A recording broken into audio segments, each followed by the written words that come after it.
बिस्मिल्लाहिर्रहमानिर्रहीम। अल्लाहु अकबर, सुबहान अल्लाह, अल्हम्दुलिल्लाह, अस्तगफिरुल्लाह, अस्सलातु वस्सलाम अलैका या रसूलल्लाह सल्लल्लाहु अलैहि व आलिहि वसल्लम।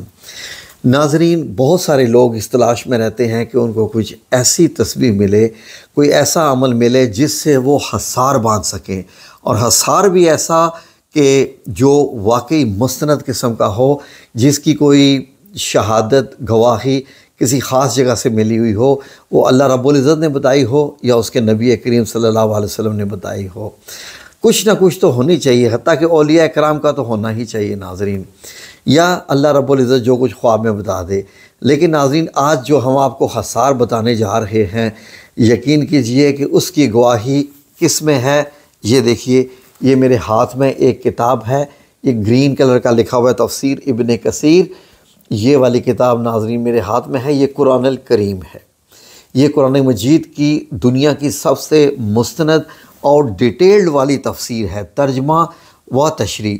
इससे बढ़ के मतलब कुरान पाक का जो तर्जमे की बात हो रही है, तफसीर या तशरीह की, वो इससे बढ़ के कोई दूसरी किताब नहीं है।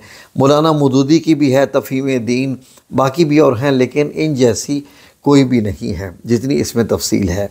तो नाज़रीन, इस तफसीर में हर आयत के साथ बताया गया है कि उसका शान नज़ूल क्या है, किस वजह से वो नाज़िल हुई।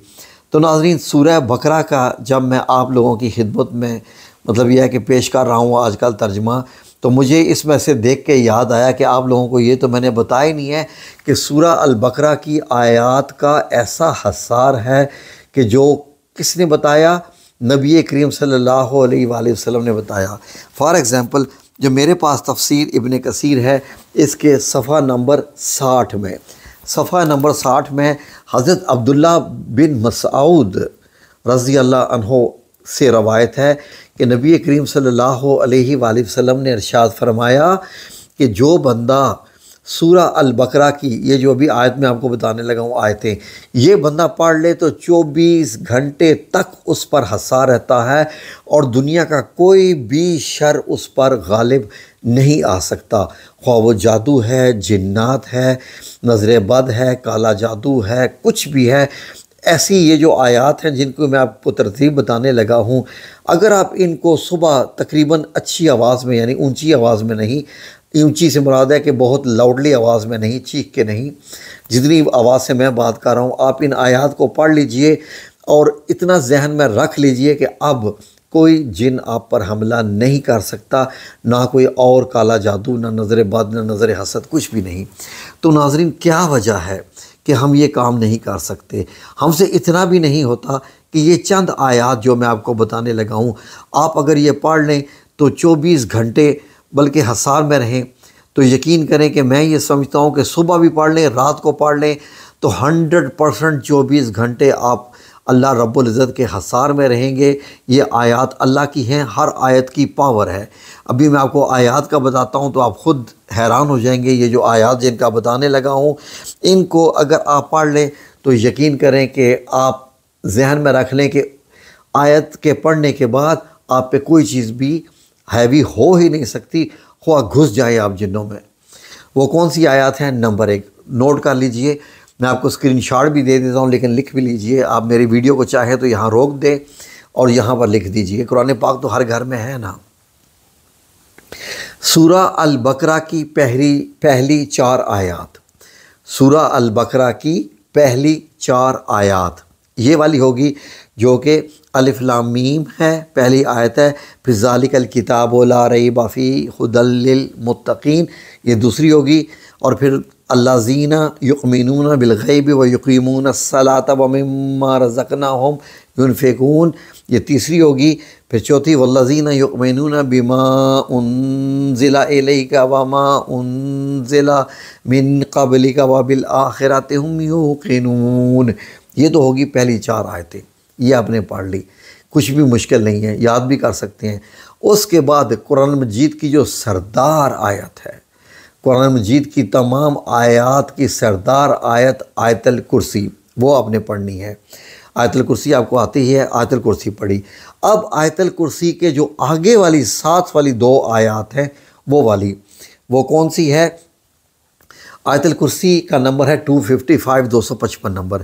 آپ نے 255، 256، 257 یعنی 255، 256 اور 257 یہ آپ نے پڑھنی ہے۔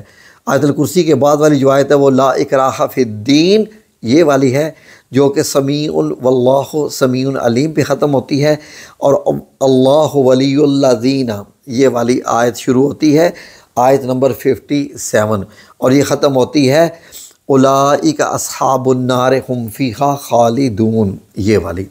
اب یہ کتنی آیات ہوگی؟ یہ ہوگی 7، یہ ہوگی 7۔ اب سورہ بقرہ کی جو آخری 3 آیات ہیں، آخری 3 کون سی ہیں؟ یعنی آیت نمبر جو شروع ہوتی ہیں وہ کون سی ہے؟ 84، 85، 86، 284، 285، 286۔ کہاں سے شروع ہوتی ہے 284؟ یہ سن لیجئے، للہ ما فی السماوات و ما فی الارض وان تبدوا ما فی انفسکم، یہاں سے شروع ہوتی ہے، اور پھر آخر پہ جہاں سورہ بقرہ ختم ہو جاتی ہے انت مولانا فانصرنا علی القوم الکافرین یہ والی۔ یہ 10 آیات بنتی ہیں ٹوٹل ناظرین، 10 آیات۔ 10 آیات آپ گھر میں پڑھ لیں، آپ کا پورا گھر آپ کے بندوں سمیت حصار میں آ جائے گا اللہ رب العزت کے۔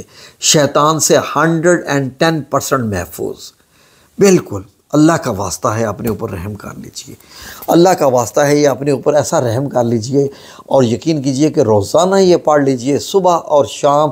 اس کے بعد اتنا ذہن میں رکھ لیجئے کہ آپ گھس جائیں جنات میں، بلا لیں کالے جادو کرنے والوں کو، اور ان سے کہیں کہ میں نے یہ حصار باندھا ہوا ہے، کر لے جو تجھ سے کرنا ہے کر لے، مجھ پہ یہ عمل نہیں کرے گا جب تک یہ حصار قائم ہے، اور اس حصار سے ختم ہونے سے پہلے پھر حصار باندھ دیں۔ صبح پڑھیں، اٹھ کے رات کو سونے سے پہلے پڑھ لیں، پھر صبح اٹھ کے پڑھ لیں، رات کو سونے سے پہلے۔ یقین کریں کہ اس سے بڑھ کے مستند اور کیا آپ کو مل سکتا ہے، کہ جب حضرت عبداللہ بن مسعود سے یہ روایت ہے کہ نبی کریم صلی اللہ علیہ وسلم نے ارشاد فرمایا ہو، اور یہ قرآن پاک کی جو تفسیر ابن کثیر ہے، یہ جو میں آپ کو دکھا رہا ہوں اس میں یہ لکھا ہوا ہے، تو یہ ناظرین صفحہ نمبر 60 آپ پڑھ سکتے ہیں۔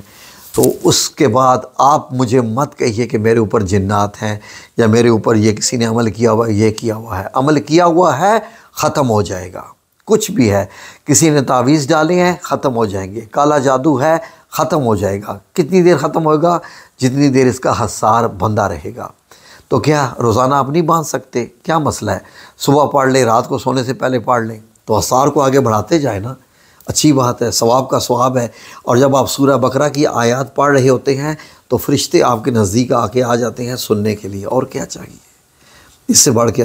میں تو یہ سمجھتا ہوں کہ اس کے بعد آپ اگر کسی بندے کے پاس جاتے ہیں نا کہ مجھے جادو ختم کرنے کا کوئی چیز بتاؤ، کوئی عمل بتاؤ، تو آپ سے بڑا مطلب یہ ہے کہ میں کیا کہہ سکتا ہوں کہ آپ نہیں ہے نا، یقین نہیں، ایسے نہیں ہونا چاہیے۔ جو بات نبی پاک صلی اللہ علیہ وسلم نے بتا دی وہ حرف قرآن جیسا ہی سمجھیے اس کو، تو پھر انشاءاللہ مت جائیے کسی کے پاس بھی، کسی کے پاس مت جائیے۔ جو کچھ ہم آپ کو بتاتے ہیں اس کا میں ذمہ لے رہا ہوں، میرا اللہ سن رہا ہے جو میں آپ کو بتا رہا ہوں، اور ظاہر ہے کہ اللہ کو معلوم ہے کہ میں اللہ کی کتاب میں سے ہی بتا رہا ہوں یہ چیزیں ساری، ٹھیک ہے۔ اللہ کی آیات ہیں یہ ساری، قرآن پاک کی آیات ہیں، اور بتانے والا ظاہر ہے کہ نبی کریم صلی اللہ علیہ وآلہ وسلم ہی ہے نا۔ نماز پڑھنے کا ہمیں طریقہ کس نے بتایا ہے؟ نبی کریم نے بتایا ہے، اس میں تو ہم شک نہیں کرتے، تو باقی حدیث میں ہم کیوں شک کریں؟ جزاکم اللہ خیر، مبارک ہو آپ کو، انشاءاللہ ختم کر لیجیے اپنے اوپر جنات سے، آمین یا رب العالمین برحمتک یا ارحم الراحمین۔